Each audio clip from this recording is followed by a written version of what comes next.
Përshëndetje,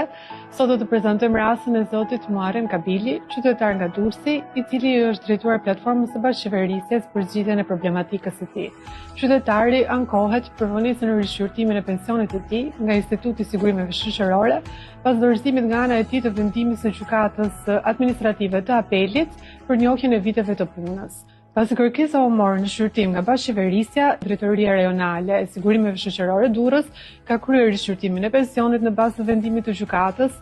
dhe pas certifikimit të dosjes i ka caktuar qytetarit pensionin dhe ai ka përfituar diferencën kreditore për vitet 2009 deri në vitin 2014 në shumën 695.000 lekë të reja. Ftojmë të gjithë qytetarët i drejtohen platformës së bashkëqeverisjes për zgjidhjen e problematikave të tyre apo mungesës së shërbimit nga administrata shtetërore.